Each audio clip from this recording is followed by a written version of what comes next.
Hey there, it is your girl Beatrice, a therapist next door, and you already know what you can expect when you come to my channel. We're going to be having girl talk. I'm going to share with you a little bit about my life experience. I'm going to drizzle it in my experience as a therapist, and at the end of the day, my goal is to help women heal their relationship with themselves. And honey, we do this through focusing on intuition, on resilience, and courage. Those are the cornerstones of the work that I do with women, and I love the work. So we're going to jump straight in. Today, we are talking about courage and resiliency. We just going to flow with it today. I'm not really sure what all is going to come up.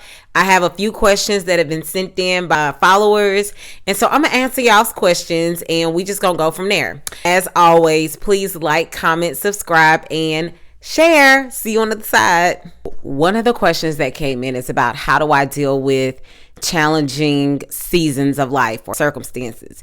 And actually right now I have been going through a transition mostly since last year, personally and professionally.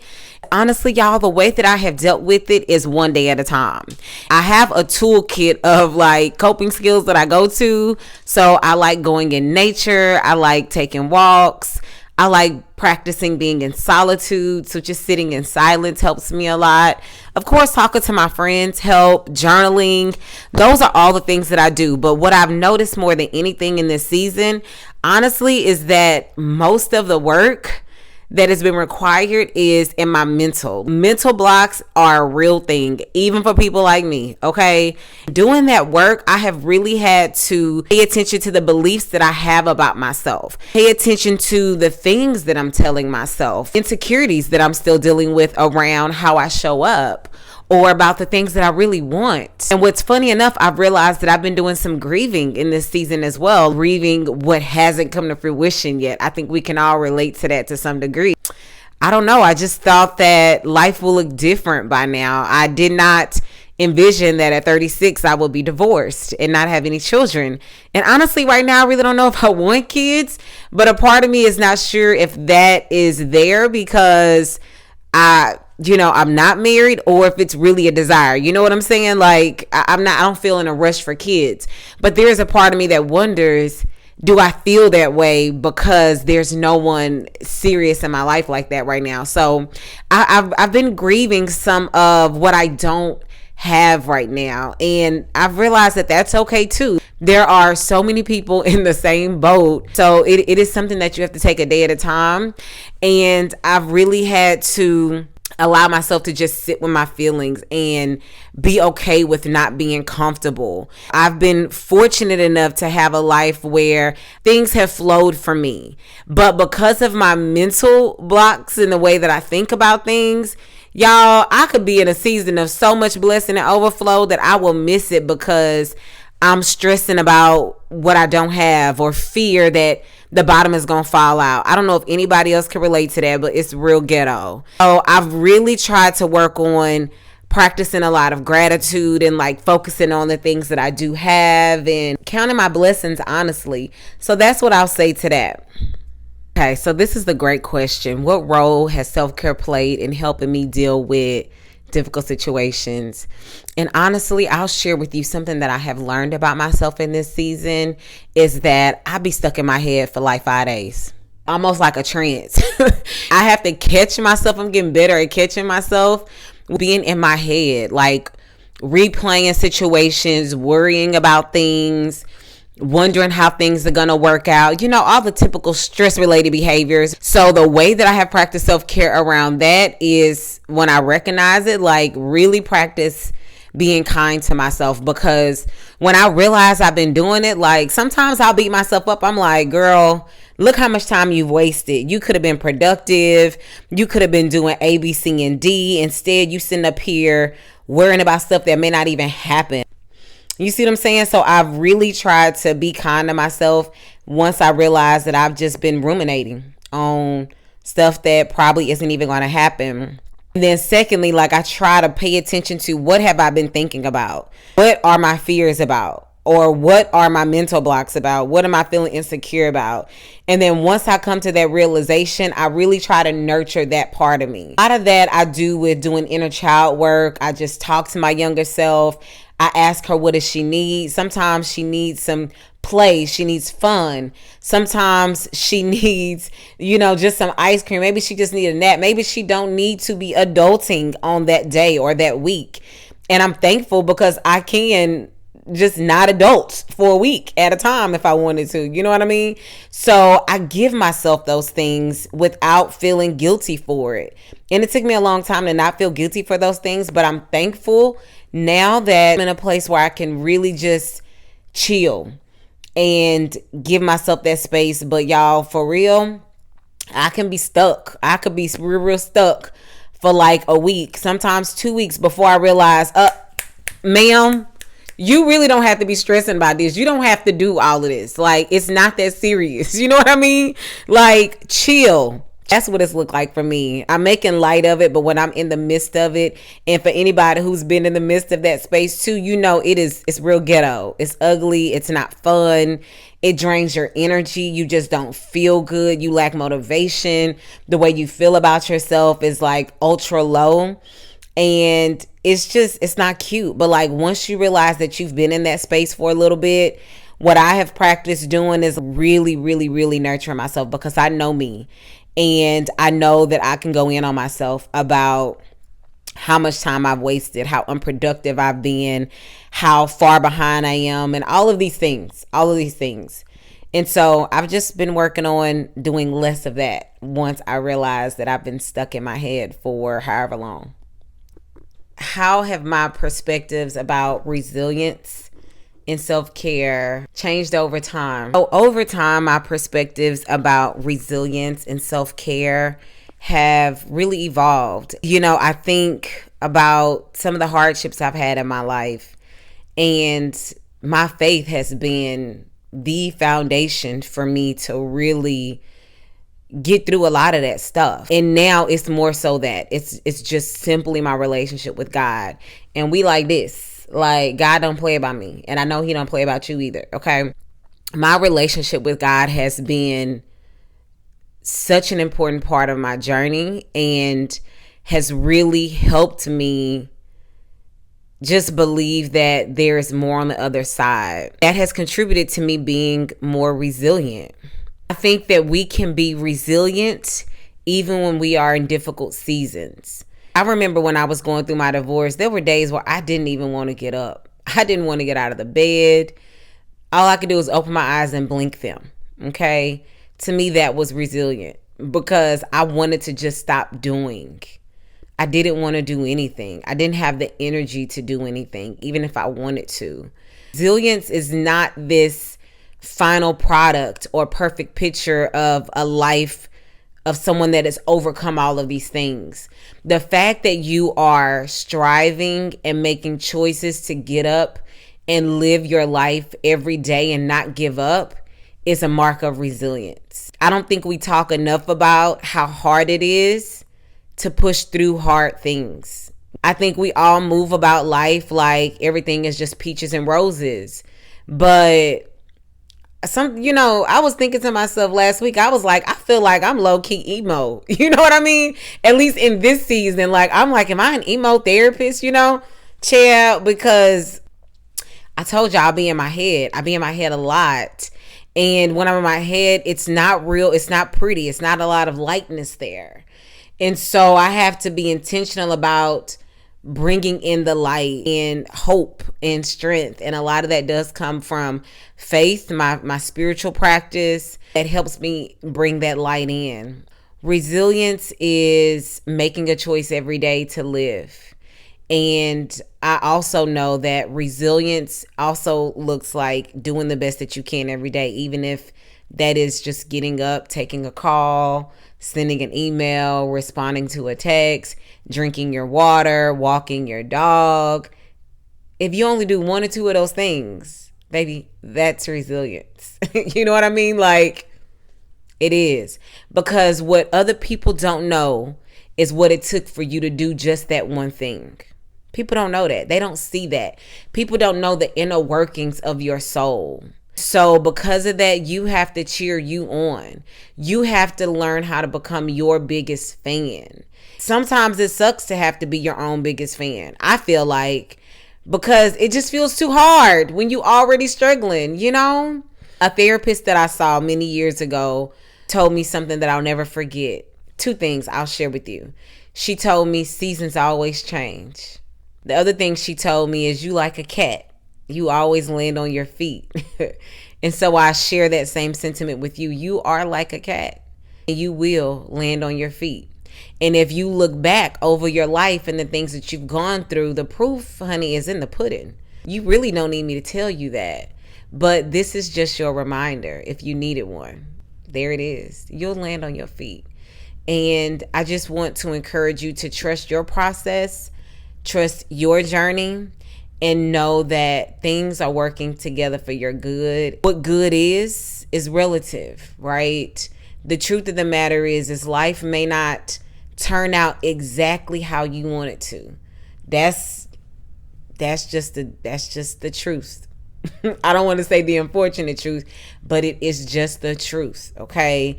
And so we have to shift our perspective and practice gratitude and be okay with a new normal. Like I told y'all, I didn't expect to lose both of my parents, by the time I was 24. I didn't expect to be divorced by 30, 31, whatever I was. You know what I mean? Like, there are many things that I did not expect, but there are a lot of things that happened that I didn't expect that are present in my life, like now, like being an entrepreneur, having a life of freedom, being able to take good care of myself as a full-time entrepreneur. And I've been doing it for 5 years full-time. Like, nobody could have told me that would have been my reality, okay? Is it easy? No, but I'm living in such a blessing, and I'm thankful for that. And so sometimes it is just counting our blessings, practicing gratitude, and trusting that the universe is conspiring all things to work together on your behalf. You got to trust that. This is a pretty common question, which is, how do I get myself out of a pit when I'm feeling discouraged, just drained in energy? And one of the things that I've been doing this year is going back to a framework that I learned earlier this year called human design. Human design is a concept based off of Kabbalah, astrology, and something else. But anyway, it was introduced to me by Kiana. I'll share her information below. My human design type is a projector. And so when I share her information below, you can go to her link and just enter your information. It'll tell you your human design type. It take like 2 minutes, okay? Especially when it comes to work and making decisions, I've learned that my human design type is extremely accurate. If anybody has ever done the Enneagram or has the app called The Pattern, it's all pretty much interrelated to that kind of like framework and helping you understand yourself. I see human design as a tool that I use to help me study myself and understand myself on deeper levels. And so whenever I find myself like super drained around work stuff or feeling overwhelmed or just feeling like I don't have energy to give, I just evaluate, okay, how have I been using my energy? Am I using my energy as it is best suited for me based on my human design type as a projector? And 9 times out of 10, I don't. I'm normally operating in the human design type generator. I'm normally operating like that. And that'll burn me out real fast. Okay. I'm not that chick. I don't care what it look like on socials. Like, I'm not a manifesting generator. But I think I've always been that type of person and have that mentality. Like, if you see something you want, you better go for it. If it's something you want, you got to take it. You got to figure out how to make space for yourself. And y'all, that'll exhaust me real quick. Okay. All I can do, baby, is produce, share what I know, and trust that the people that need me, the people that can benefit from what I have to offer will come to me. And that is my process of surrender and trust. So yeah, that is one of the many things that I'm using right now as a tool to help me get out of tough positions mentally. So advice that I would give someone who is struggling to find resilience within themselves or to practice self-care, I would just say, start your day by going in your mirror in your restroom, looking at yourself in the eye intently, and talking to yourself gently. Talk to yourself like you would talk to a child who was having a bad day. So for me, what that looks like is I'll wake up in the morning, I'll look at myself in the mirror, and I'll say, Beatrice, I love you. And you are having a hard time right now, but you can get through this. You will get through this. And whatever you need today, that's what you need to give yourself. And I also remind myself that I'm good enough, and that I have overcome hard things before, and that the fact that I'm standing here in this mirror is evidence that I am resilient. And so I just want to share that with you. I want to extend that practice to you. Sometimes we really do have to talk to ourselves. We sit and we be in our head all day long. You might as well get in the mirror and talk to yourself too. It can only help. And so that's one thing that I would share. The other thing is if you realize that a lot of your thought content is around you beating yourself up, or just kind of talking down to yourself, being negative about your ability, about who you are, about what you've done. If you're rehearsing negative things, I want you to stop yourself. I want you to practice stopping yourself and affirming yourself. So it's like almost flipping the coin on its head and just doing like what I told you to do in the mirror. Affirm yourself, nurture yourself, talk gently to yourself. I'm not going to do that to you today. We're not going to do this today. I'm not going to beat you up. I'm going to encourage you. I'm going to love on you. And you know what? This is just a quick insert, y'all. Sometimes we be wanting people to love us unconditionally when we don't even have a good enough practice of loving ourselves unconditionally. And I'm not talking about getting this thing perfect. We're not going to get it perfect. We're not always going to be talking positive and loving and to ourselves. We just not. Okay, so I'm not saying that that's a prerequisite to find somebody to love you unconditionally. But I do think it's a reminder that we have to give ourselves what we expect other people to give us, right? Otherwise, that will be codependency, something that we really don't want to fall into. It's not the healthiest way of being in relationship with ourselves or with other people. Last thing that I would share, if you are dealing with, just trying to practice resilience and self-care in a really tough season, is I'm serious, but get outside.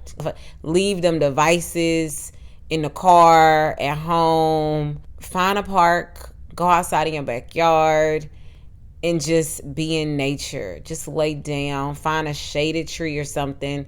And y'all, I'm not no hippie. You know what I mean? Like, I think they were on to something. I think they were on to something. And so just allow yourself to be, and just lay and be still, and try to quiet your thoughts. Focus on the trees blowing, focus on the wind, the sun on your skin. Just really try to realign yourself. Grounding ourselves in nature, in grass, really does make a difference. And so give it a shot, see if it helps. But if anything, sis, I want you to be kind to yourself. Whew, okay, the infamous people pleasing. I used to be the biggest people pleaser. I still got some people pleasing ways in me. An example of when I have put others' needs above myself at my own demise is, oh Lord, let's see. Let me choose one. So in the past, the way that I used to people please is by biting my tongue when people did or said things that offended me. I didn't say anything about it. And what that ended up creating was a monster, okay, inside of me. Because I would find myself so upset, so frustrated, and low-key hating people or individuals because I felt like they don't care about me, they're not thinking about me, all the things. And so, yeah, it was people pleasing that ended up really hurting the relationship. And that is something that I have really had to work on, doing differently in all of my relationships, romantic and platonic. because it's been a pattern for me in all of my relationships. Like, I low-key be pissed off at somebody and they wouldn't even know. Or I be feeling some type of way because they done said something slick, that didn't piss me off, and I didn't say anything. And I think that it's important to practice having hard conversations, especially with people that you care about. Just say how you feel and express what you need, what you desire, and go from there. But y'all, that has really kind of tripped me up several times in my relationships, especially in romantic relationships. Like, oh Lord, some of the things in my dating experience, even when I was married, when I think back to some of the BS this man said to me, or even things that men in dating think that they could just say to you, it blows my mind. And I'm like, wow, if I just said what I wanted to say to you, maybe you'll be crawling about this restaurant. Okay, let's be honest. So now when those things happen, I'll be honest, I'm not one of those people that think real quick on my feet when it happens in the moment. Sometimes I'll be like, dang, I wish I was one of those people that had a quick snapback. I'm not one of those people, and that's okay. But after I do think about it and I wrap my head around it, I do my best to go back and say something about it. And I'll be honest to say that sometimes I don't. I just cut people off. I'm not that therapist that's going to be like, oh, have a conversation. Sometimes we do need to have conversations, and sometimes we need to just get a clue, okay?